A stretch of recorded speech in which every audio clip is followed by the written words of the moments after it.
¿Cambio individual o cambio sistémico? El cristianismo es una fe transformativa que asume desorden y caos y propone la restauración del universo. Conversamos sobre los cambios sistémicos entre amigos.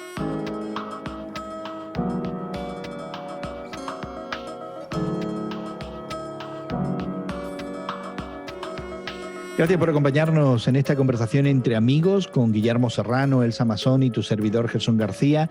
Una conversación regular sobre temas de actualidad que vemos desde la perspectiva cristiana. Y es una conversación a la que puedes suscribirte en tu plataforma de podcast favorita. Nos puedes encontrar en Apple, Google Play, Spotify o TuneIn. Y realmente te animamos a que te suscribas y participes regularmente de nuestro podcast. Hoy estamos considerando la idea del cambio sistémico. En las noticias recientemente, la necesidad de hacer transformaciones a nivel social, sistémicamente. En Estados Unidos hablamos del racismo sistémico que hay que cambiar. En nuestra América Latina podríamos hablar de la corrupción sistémica que hay que cambiar, o de la injusticia o de la pobreza a nivel sistémico. ¿Qué se necesita para eso? En el cristianismo, y particularmente desde una perspectiva protestante, hemos hablado de la importancia del cambio a nivel personal. Esta idea de que el conocimiento de Cristo, del Evangelio, la acción del Espíritu en la vida de los individuos podría eventualmente transformar la sociedad. Pero aquí nos encontramos ante esta idea de que no son cosas separadas o consecuencias la una de las otras, sino que parece que se requieren las dos, el cambio personal, pero también el cambio sistémico de alguna forma. Es interesante la opinión de Stephen Hawking, el fallecido físico matemático inglés, cuando dice: no importa qué tan bueno o fuerte sea, todos los sistemas eventualmente sucumben a la entropía.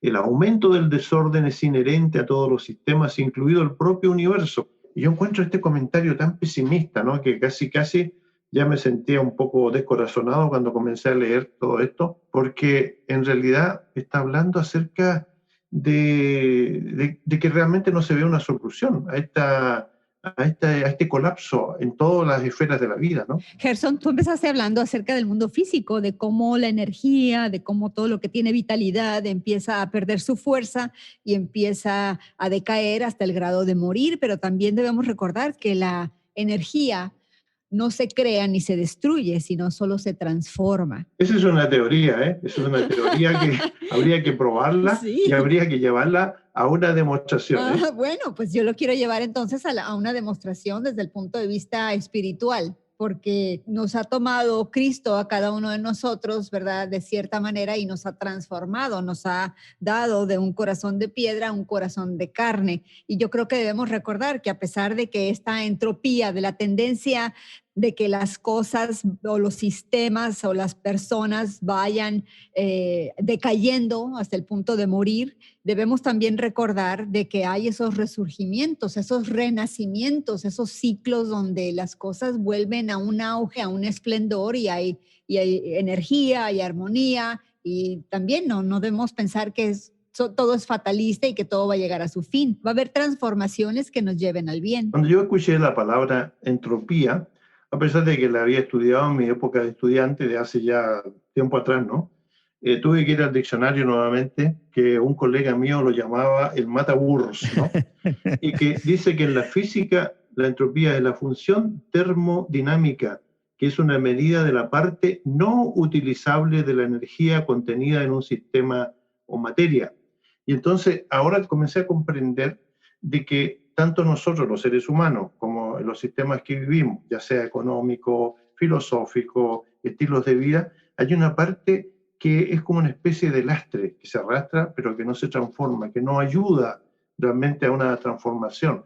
Y yo creo que ese es el problema que estamos enfrentando como sociedad hoy día, cuando vemos cuestiones que son económicas y políticas, sociales, en donde no hay una energía, una posibilidad de cambio, porque no nos ocupamos de ella, no estamos dispuestos a perder algo nuestro para ayudar a que haya una superación. La sociedad como que se desmorona y nosotros somos espectadores, ¿eh? Estamos como al margen. Y entonces, Guillermo, ¿qué hacemos con el optimismo humano de la superación, de que eventualmente vamos a ser capaces de atender todos estos cataclismos sistémicos, todo este mal sistémico que está inmerso en todas las áreas y todas las esferas del quehacer humano. Me da la impresión que lo que estamos considerando como una especie de cangrena que va por todos lados, no ayuda mucho a ser optimista, no sé. Yo sí pienso que hay momentos en los que pensamos que la oscuridad va a perdurar y sin embargo,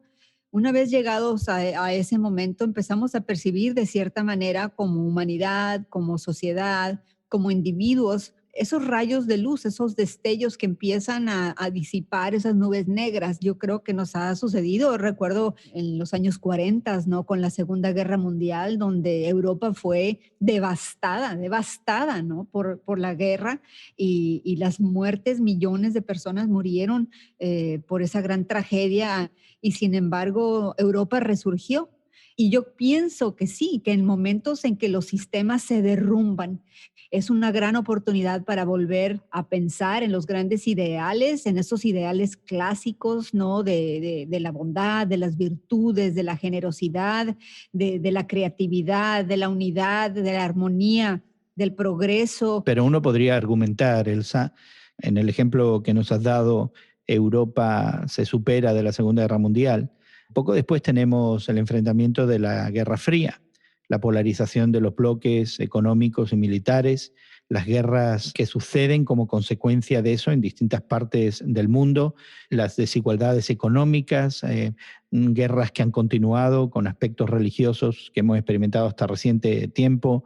Es decir, incluso cuando hay un rebrote de aferrarnos a ciertos ideales y ciertas cosas mejoran, parece que esta naturaleza del mal a nivel sistémico es difícil de erradicar. Sí, tienes razón. Yo creo que existen estos ciclos donde existen estas tensiones, ¿no? ¿Por qué? Por la lucha del bien y el mal hasta que llegue el Armagedón, ¿no? Esa gran batalla que nos habla el último libro de la Biblia, ¿no? Del Apocalipsis, que personas como tú, como yo, como Guillermo, que hemos leído ese último libro, que es el gran libro de las grandes batallas, pero también es el libro del gran triunfo. Hablemos un poquito entonces del evangelio que se propone como una fe transformadora. En el ámbito evangélico, el protestantismo tradicionalmente ha enfatizado, me da la impresión, en el cambio individual. Y ahora nos enfrentamos a cambios sistémicos, a cambios de sociedades, de naciones, de organizaciones. ¿Debemos empezar por el cambio individual o deberíamos repasar este entendimiento de que el Evangelio nos transforma solamente a nosotros, pero que no necesariamente tiene un impacto en el mundo? Yo le planteé este problema práctico a un grupo de teólogos en una conferencia, en un apartado que tuvimos en algún momento. Tenían doctorados y estudios de posgrado en buenas universidades y estaban discutiendo acerca de este tema específicamente. Cuando un cristiano es cristiano, ¿lo es por la obra de Dios en el cristiano o es porque él llega a descubrir algo que le hace acercarse a Dios y rendir su vida aunque no sea consciente de ese hecho? Entonces yo les planteé este problema práctico. Les dije, mire, le voy a hablar de mi abuela. Mi abuela era, primero, analfabeta. En segundo lugar, era adepta más o menos a la Iglesia Católica porque iba a todas las fiestas religiosas y a veces alguna misa, pero muy crítica del sistema católico. Pero mi abuela era conocida en el barrio por su buen corazón, por su misericordia, por su asistencia a los vecinos y porque siempre estaba pendiente de las necesidades de los demás con ayudas económicas, con alimentos, con medicina, con todo lo que fuera necesario. Y mi abuela, al final de sus días, llega a un hecho de fe y logra entender que ella es cristiana porque en su misericordia Dios la ha salvado, la ha llamado, como quiera que le llamemos, pero mi abuela nunca pudo hacer una diferencia en la doctrina de la Trinidad. Para ella era el Dios viejo y el Dios nuevo. Entonces le hago la pregunta a los teólogos. Mi abuela, porque no pudo distinguir ni entender la doctrina de la Trinidad, ¿mi abuela puede considerarse cristiana o puede considerarse pagana? Y empieza el debate entre estos teólogos y la cosa se divide porque algunos decían no, su abuela simplemente por no entender una doctrina esencial en el cristianismo no puede ser considerada cristiana. Y los otros dicen no, su abuela, no importa si distingue o no las doctrinas que enseñan los teólogos, lo que importa es la actitud de su ser, es decir, Parece que el cambio individual tiene que hacerse primero para que entonces los cambiados individualmente se junten y hagan valer o hagan sonar esta transformación para cambiar, para salar un poco la sociedad. Esto es una tarea difícil, es una tarea complicada y es una tarea a largo plazo. Como lo dice Elsa, hay una especie de optimismo en el cristianismo para enfrentar este cambio. Los que somos más pesimistas lo vemos a largo plazo. La gente está muy conforme con su estilo de vida y nunca van a aportar absolutamente nada a un cambio sistémico, porque no les interesa o porque no lo conocen. No deberíamos tener una actitud de constante evaluación. Hemos mencionado en otras conversaciones este principio de la Iglesia protestante reformada, ¿no? Que la Iglesia reformada siempre debe continuar reformándose. Y me da la impresión de que si somos muy optimistas, esperamos la instauración del paraíso en la tierra. Y si somos muy pesimistas, pues esto no tiene arreglo para qué luchar. Me da la impresión que la actitud debería ser esta constante evaluación y reevaluación de nuestro progreso. Los teólogos reformados acuñaron la frase esta de que la Iglesia siempre tiene que estar reformándose, pero yo aquí soy muy crítico y digo que la Iglesia se ha conformado con un status quo y ya no quiere seguir transformándose. Esa es mi evaluación de la Iglesia moderna, que ve los problemas y ve los desafíos de la sociedad, pero no se atreve al cambio, no se atreve o no nos atrevemos, porque eso implica sacrificio, implica crítica, implica la desaprobación de mucha gente. Entonces nos hemos quedado ahí mirando la cosa, pero no nos animamos al cambio realmente. Y eso me refiero, Guillermo, que justamente cuando presentamos el Evangelio y la oportunidad de cambio, tanto individual como sistémico, lo que expresamos muchas veces son clichés que no tienen validez porque realmente hemos perdido la capacidad de ponernos delante del espejo, la palabra de Dios, que sea la que nos muestre dónde están los problemas sistémicos, empezando por nosotros mismos. Y yo creo que eso es lo que hay que recuperar de alguna manera. Tienes razón, Gerson. Muchas veces yo creo que la esperanza está también en los pequeños cambios, en las pequeñas observaciones y en las cosas que alimentan nuestra alma desde una manera pequeñita, ¿no? Acuérdate que Jesús dijo que la fe era como una semilla de mostaza, ¿no? Que era la más pequeña, pero a la hora de empezar a germinar se convertía en el árbol más grande. Y yo creo que de cierta manera muchas veces debemos de empezar desde un punto pequeño donde la fe es una semilla de mostaza, nuestra fe, y de pensar, ¿no? Lo único que puedo hacer en este momento es estar en el presente y acompañar a un ser querido, hacer el bien a la persona que está necesitada, que toca mi puerta y me pide barrer la banqueta a cambio de un pan.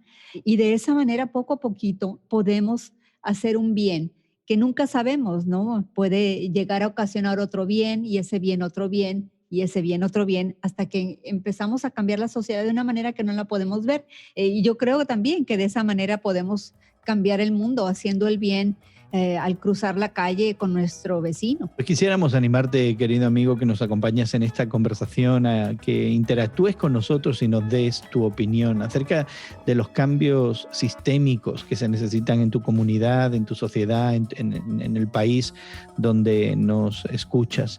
Y quisiéramos invitarte a que te suscribas a nuestro podcast, que puedes encontrar en plataformas de podcast reconocidas, Apple, Google Play, Spotify, TuneIn, entre otras, y también visitar nuestra página en internet radiomoody.org. Puedes encontrarnos en Twitter también como tus temas de hoy en Twitter. Esperamos saber de ti pronto.